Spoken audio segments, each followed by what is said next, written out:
संत लोग कहते हैं, कबीर साहब कहते, संसार में जो हम आए हैं, जम का देश है, जम जीव को बझाता है, बझा के 84 की चक्की चलाता है जी, वो जम 84 की चक्की जो चल रही किसकी है? वही जमराज की है। जीव को पेड़ता है, जमराज जीव को कष्ट देता है। संत लोग हम लोग को उबारते हैं। तो जमराज यहाँ जो जीव हम और आप आए हैं, मनुष्य या और भी जीव, तो जमराज ने क्या काम किया बझाने के लिए? बंसी लगाया है। 5 किस्म की बंसियां हैं। अब 5 में 5 किस्म की चारा लगा दिया है। कौन कौन चारा है देखिए? रूप, रस, गंध, स्पर्श और शब्द। 5 चारा लगा दिया। मछली तो एक ही चारा चाहिए, स्वाद की चीज। अब मनुष्य प्राणी जो है, इसको 5 चीज चाहिए, 5 में बच जाएगा। चारा लगा दिया है। हम लोग यहाँ आए हैं लालच बस, रूप के लोभ से, शब्द के लोभ से, गंध के लोभ से, स्वाद के लोभ से, स्पर्श सुख भोगने के लोभ से वहाँ जाते हैं। 5 विषय भोगते हैं। अब भोगते भोगते जब समय आ जाएगा, मरणासन्न हो जाएंगे, तो जम प्रगट होके जीव को पकड़ लेगा। फंस गए, जमजाल में फंस गए। उसी प्रकार संत महात्मा विषय का हिज्जा लगाइए। विषय का हिज्जा क्या लगाते हैं? वो हर स्व इकार मूर्धन स्व और यो विषय। यो है, यो को हटाइए, तब क्या बचेगा? वहाँ विष, खाली बंसी। ऐसा ज्ञान जब हो जाएगा आपको, यो खत्म हो जाएगा, तो जो विष देखिएगा, कोई आदमी विष पिएगा, विष दीजिएगा तो पिएगा, खैनी तो खाएगा, खैनी तो खाइएगा कि खैनी में विष है, निकोटिन जहर है, उसको लटा के खाते हैं। चाय बहुत सत्संगी पीते हैं, उसमें निकोटिन जहर है, चाय पीते हैं कि नहीं? निकोटिन विष है। 46% की 43% निकोटिन संसार का सबसे बड़ा विष है। सिगरेट में है, सब में निकोटिन जहर है। तो जहर तो पीते हैं, लेकिन वही यो जो लगा हुआ आकर्षण है, पता नहीं चलता है। इसी तरह संत लोग कहते हैं कि हम और आप संसार के 5 विषयों में बच गए। जमराज का चारा है। अब 5 विषयों में बच जाने के कारण अंत में आपको जम के अधीन होना हो जाए। इसीलिए बाबा कबीर की वाणी मैंने सुनाया, गुरुभाष की वाणी में इसलिए आया कि जो हृदय में वासना तनवास, तन में वासना है, 5 विषयों में लिप्त हैं, इसका परिणाम बहुत खराब होगा। अंत में जम के अधीन 84 लाख जो में जाना होगा। इसलिए बाबा कभी सचेत करते हैं। तो जो हृदय में वासना नहीं है, वहाँ निवास करने के लिए क्या करना होगा? जो हृदय में आपका वासना हो जाए, तनवास खत्म हो जाए, इसी के लिए संत महात्मा लोग कहते हैं योग साधना आपको करनी है। अभी पाठ में सुने होंगे कि मोक्ष को प्राप्त करने के लिए, मोक्ष मतलब, मोक्ष का मतलब हुआ कि जन्म और मरण का जो चक्र चल रहा है, यह चक्र समाप्त हो जाए, जन्मना मरना आपका खत्म हो जाए, आप फ्री हो जाइएगा। लेकिन कैसे खत्म होगा? जन्म और मरण कैसे होता है? गुरु महाराज की वाणी में रोज पाठ में श्रवण करते हैं, गाते हैं। रोज क्या गाते हैं? ए युवक, ए विदर, यहाँ पर इससे बढ़िया से बैठो और गप सप मत करो। श्री सद्गुरु महाराज की जय। क्या कह रहे थे?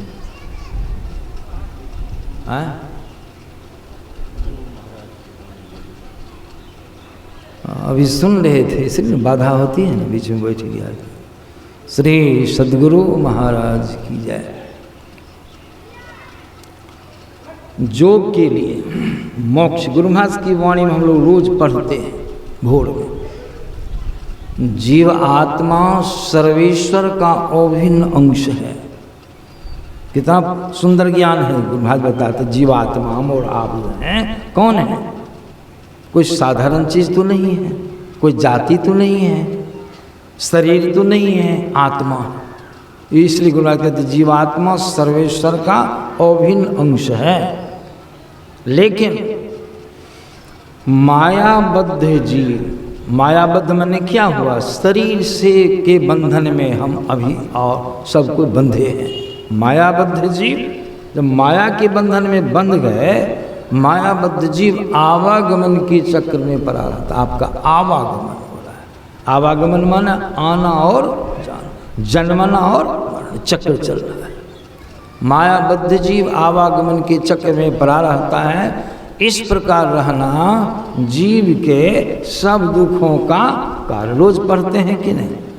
रोज पढ़, सबको मालूम है, सारी बातें मालूम। इस प्रकार रहना जीव के सब दुखों का कारण है। इससे छुटकारा पाने के लिए क्या करना होगा? सर्वेश्वर की भक्ति ही एकमात्र उपाय है। भक्ति करनी है। अब भक्ति भी जैसे तैसे नहीं। गुरु महाराज यहाँ पर बड़ा सुंदर दर्शा दिए हैं। भक्ति जो की जिसमें कोई सामग्री की जरूरत नहीं, कोई सामान की आवश्यकता नहीं। कैसे करनी है भक्ति?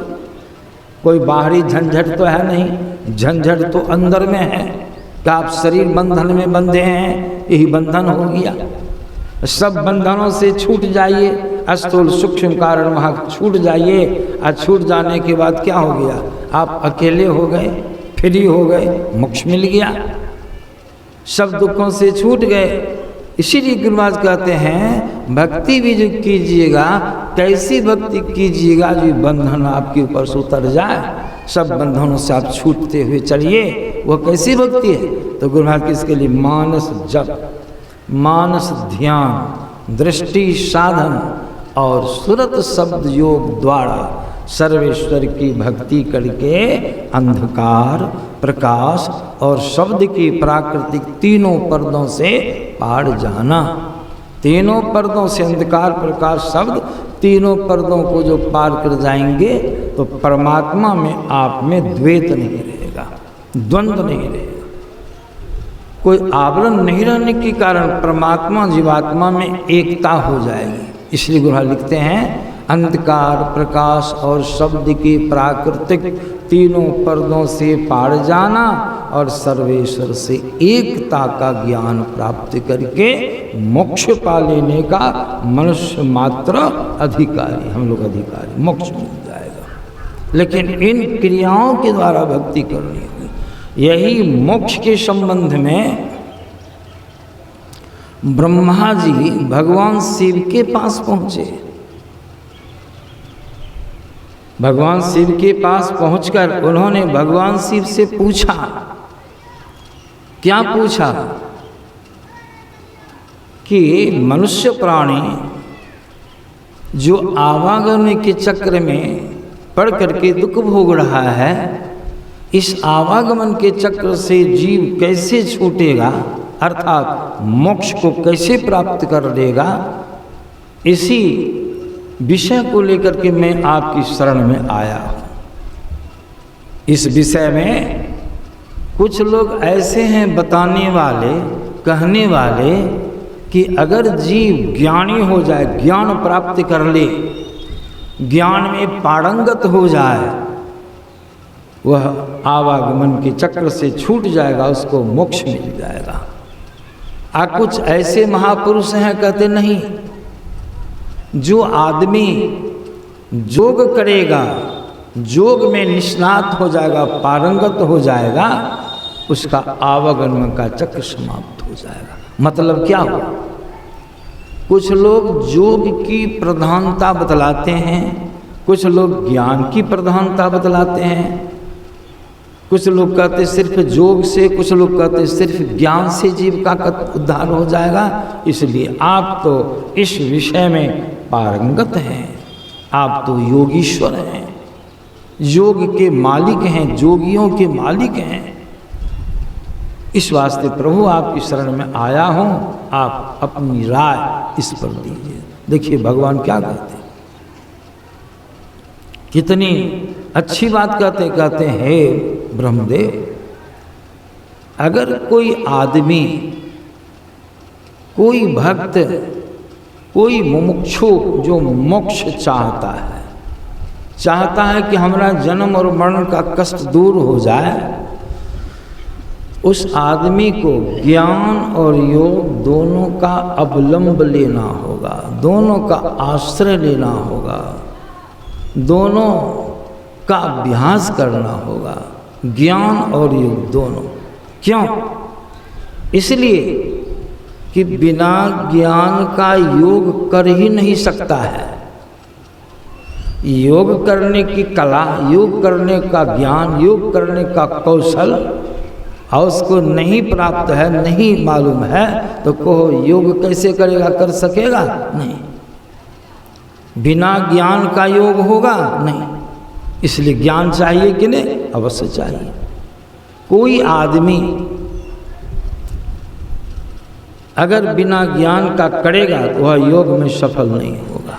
इसलिए ज्ञान चाहिए, और सिर्फ ज्ञान ही रहे, सारी चीज़ों की जानकारी इसको है, योग की कला भी मालूम है, कौशल भी मालूम है, लेकिन योग नहीं करे, योग नहीं करने पर सिर्फ ज्ञान रहने से उसका कल्याण कभी नहीं होगा, उसको मोक्ष नहीं मिलेगा। मतलब बिना ज्ञान का ध्यान नहीं, और बिना ध्यान का ज्ञान। ज्ञान चाहिए। ज्ञान माने जानना, गुरुभाष की वाणी।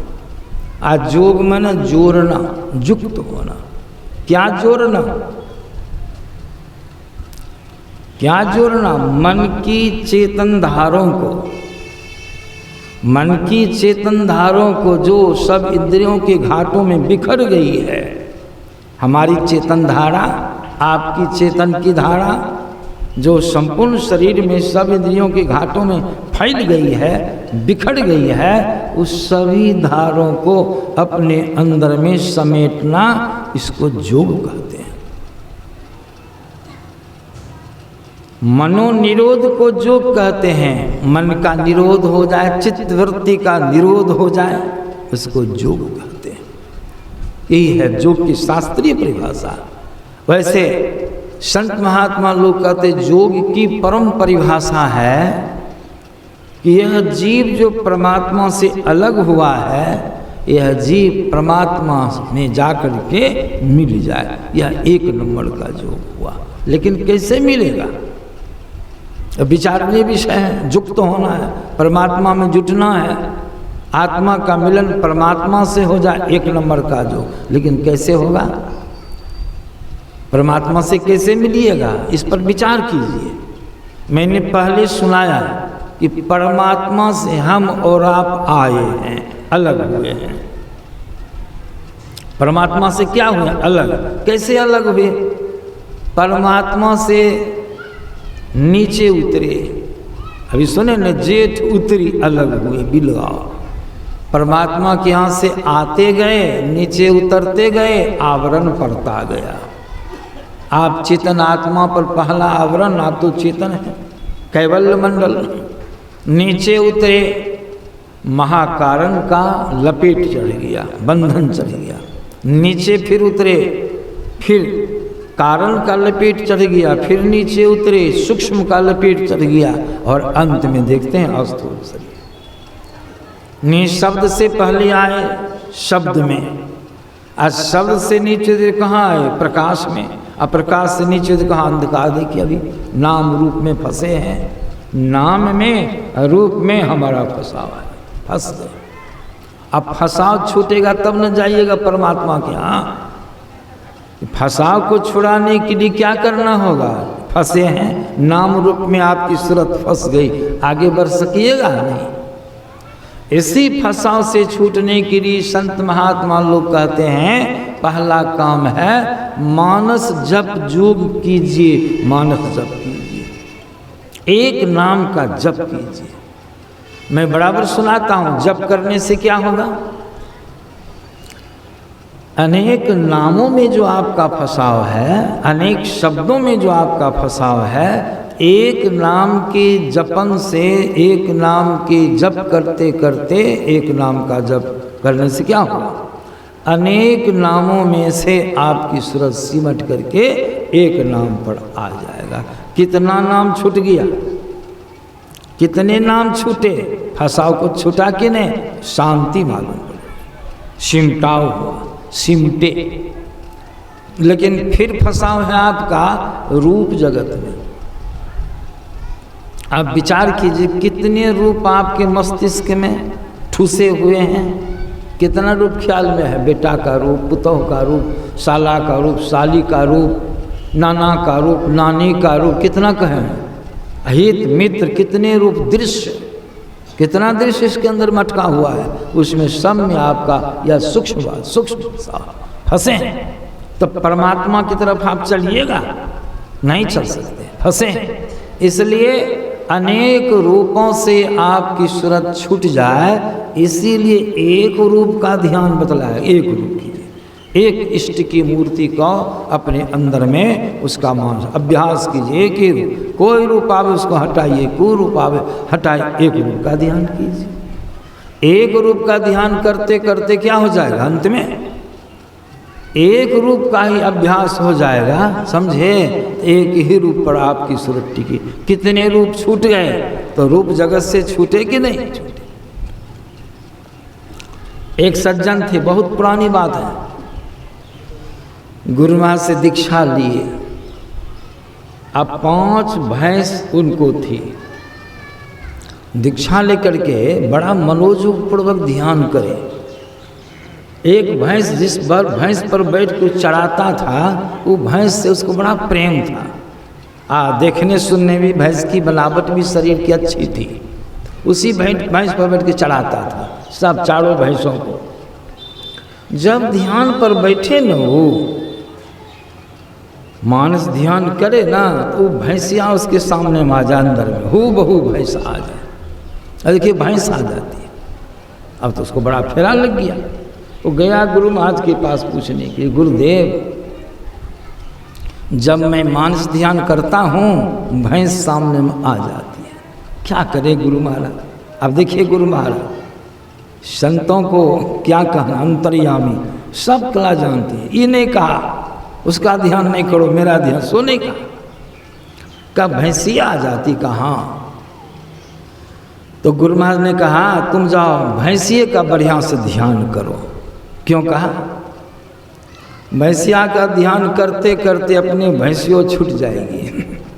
भैंसिए का ध्यान करो। जाकर के लगन तासे भैंस का ध्यान ही किया। 15 दिनों के बाद आधे भैंस आने लगे, आधा भैंस। गुरु महाराज को जाके कहा गुरु महाराज अब तो आधे भैंस आती है। कहा जाओ आधे का ध्यान करो। वो ध्यान करते करते सिर्फ सिंहूटी आ गई। गुरु महाराज जैसे उसी का करो, करते करते भैंसिया साफ। गुरु महाराज तो भैंस ने तो बढ़िया है लक्षण, अब जाके इष्ट का ध्यान करो। तो इष्ट का ध्यान करो मतलब जिस मंडल में जो रहता है उसी का आश्रय सहारा उसको लेना पड़ता है। नाम रूप से छूटना है। इसीलिए मानस ध्यान योग कीजिए। मानस ध्यान, कल वेद भगवान को उद्देश्य मानस ध्यान, एक इष्ट की मूर्ति का बराबर अभ्यास करते करते सोचिए ना, अनेक रूप जो आपके मन में बसे हैं सब रूप से आपको छुट्टी मिल जाएगी, सिमट गई। थोड़ा भी सिमटेंगे तो ऊर्ध्वगमन थोड़ा होगा। सिमटाव से क्या होता है, ऊर्ध्वगमन। आपको चलना है किधर, परमात्मा की तरफ। दोनों आँखों से ऊपर चलना है, दोनों आँखों के बीच में है, तो कैसे वहाँ से ऊपर उठिएगा, गति होगी तब जाइएगा। 3 जगह नित्य रोज नित्य चलते हैं, शरीर में 3 जगह आते जाते रहते हैं, स्वाभाविक चाल है। कहाँ कहाँ आते जाते रहते हैं, अभी कहाँ में है, अभी हम और आप कहाँ हैं, शरीर में दोनों आँखों के बीच में। जब नींद में जाइएगा, सोने लगिए तो कहाँ जाइएगा, किधर जाइएगा। ये तो सबको इसका तर्क करके भी महसूस कर सकते हैं किधर उतरता है, जीव नीचे उतरता, नीचे उतरता। कहाँ आते हैं, कंठ में, कंठ में आ गए। चले कि नहीं, श्री सद्गुरु महाराज की जय। कंठ में आ गए। कंठ में स्वप्न हुआ, यहाँ है सत्संग में बैठे, सत्संग का शब्द सुनिएगा नहीं, क्यों नहीं सुनिएगा, जहाँ रह के आप सुनते वहाँ से अलग हट गए। इंद्रियों से आपका संपर्क टूट रहा है, कंठ में आ स्वप्न हो रहा है। एक सत्संग